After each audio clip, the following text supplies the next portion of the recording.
Olá, tudo bem? Já observou que vários colegas se formam em Direito, são aprovados na prova da ordem e não sabem quais são os primeiros passos a serem dados para iniciar na profissão? Já observou também que alguns colegas sequer tiveram a oportunidade de vivenciar um estágio e que, por esta razão, desconhecem as rotinas de um escritório de advocacia? Foi pensando nestes colegas que nós desenvolvemos o curso Quero Advogar. Muito prazer, meu nome é Wesley de Paula. Sou professor universitário há 8 anos, lecionando as disciplinas de processo civil, na qual possuo mestrado pela UFMG. Também sou advogado atuante há 10 anos e quero compartilhar com você a minha experiência acadêmica e a vivência profissional para lhe possibilitar iniciar na profissão com qualidade técnica e ética. Para tanto, desenvolvemos um curso em 5 módulos. Vamos explicá-los e vamos falar também sobre o nosso programa de mentoria para jovens advogados. Assista o vídeo e confira. Primeiro módulo do nosso curso, vamos falar da importância do profissional da advocacia na demanda do cliente. Como ele deve se comportar quando está atendendo um cliente. Ainda, quais são as informações que ele deve colher, qual é a observação que ele deve sempre manter em relação a tudo aquilo que o cliente lhe apresenta, o que ele deve ponderar sempre quando estiver diante de um cliente, o que ele deve sempre deixar de fazer para a contratação e, claro, não adotar comportamentos que podem prejudicar a conquista daquele potencial cliente. Na sequência, vamos falar sobre a área de atuação. Você já definiu qual será a sua área de atuação?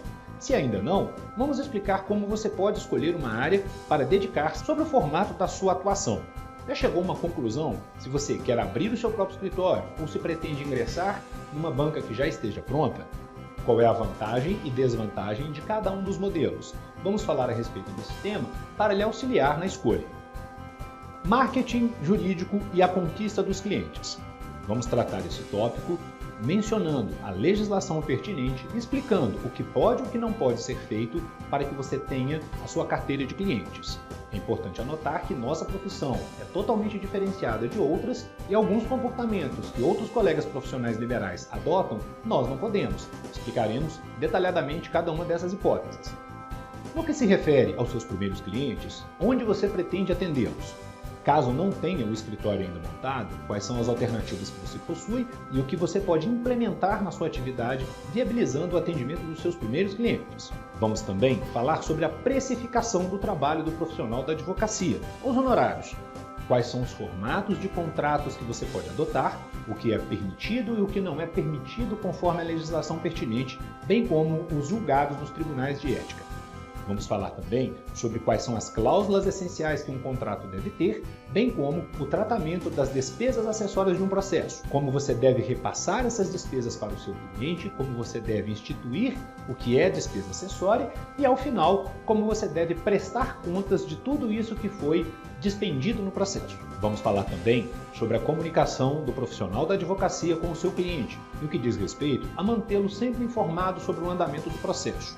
Por que isso se torna um diferencial na carreira do advogado e da advogada? Encerrando este módulo, vamos falar das questões éticas mais importantes de serem observadas pelo profissional da advocacia. Isso porque, muitas vezes, nossos colegas iniciam a profissão sem atentar-se para pontos essenciais da atividade e acabam cometendo pequenas infrações éticas, mas que devem ser evitadas. No segundo módulo, vamos falar sobre a identidade visual do seu escritório.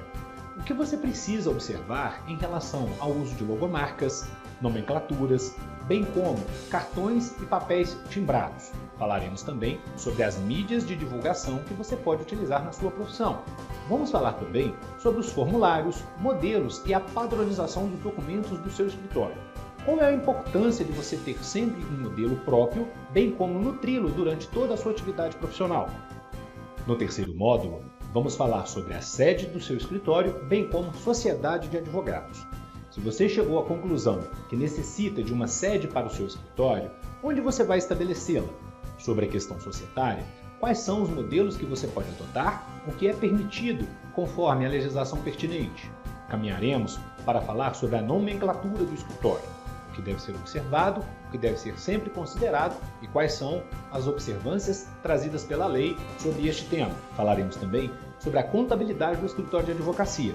como você deve tratar essa temática em relação a honorários contratuais, honorários de sucumbência, quais são os impostos que incidem na atividade jurídica.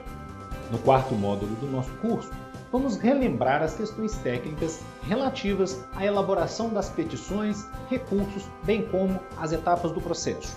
Qual é a importância de redigirmos hoje uma petição clara, concisa e objetiva? Como e quando você deve citar doutrinas e jurisprudências em suas petições e como fazê-lo? Eu posso usar modelos durante a minha atividade profissional? Quais os riscos que eu devo ter sempre em mente, bem como as vantagens possíveis de se criar um banco de modelos de petições? Contagem de prazos. Quais são os riscos que o profissional da advocacia deve sempre observar em relação a esta etapa da condução da atividade profissional? Quais são as consequências advindas da perda de um prazo processual para o cliente e para o advogado? Audiências. Este tópico merece ser tratado para que nós possamos dar-lhe condição de diferenciar quais são os modelos existentes de audiências no atual cenário processual, o que você pode, o que você não pode fazer, quais são as etapas importantes de serem observadas, bem como a necessidade de saber diferenciar cada uma das modalidades de audiência em cada um dos ritos processuais existentes. Recursos. Como eu devo me portar diante da etapa recursal do processo. Eu posso recorrer de todas as decisões que são apresentadas durante o desenvolvimento de um processo? Quais são os riscos de eu recorrer quando não devia fazê-lo? Bem como qual é a necessidade de sempre recorrer. Falaremos também sobre a importância da sustentação oral e dos memoriais, como se portar diante de um processo em que há a necessidade de participar da sustentação oral. Vamos falar também sobre o relacionamento com os servidores públicos, o que eu posso e o que eu não posso exigir desse nosso colega que está do outro lado nos auxiliando no desenvolvimento da atividade jurisdicional. No quinto módulo, vamos falar sobre a tecnologia e o processo. Você já se preparou para advogar no PJE? Já adquiriu um certificado eletrônico? Quais são as consequências da utilização deste novo instrumento para a nossa profissão? Você já pensou se terá um sistema de contagem de prazos processuais, bem como a importância desta ferramenta na atividade profissional? Uso de provas eletrônicas no processo, como você deve tratar não só esse expediente, mas também toda a documentação eletrônica que será apresentada na demanda. Armazenamento de dados. Quais são os mecanismos técnicos disponíveis hoje para lhe dar segurança e agilidade no desenvolvimento da sua atividade? Uso de comunicadores instantâneos, WhatsApp, Telegram e outros. Você pode adotar esta ferramenta na sua atividade no que diz respeito a contactar clientes, outros colegas, bem como até mesmo o Poder Judiciário. Para finalizar, vamos falar sobre o nosso programa de mentoria para jovens advogados.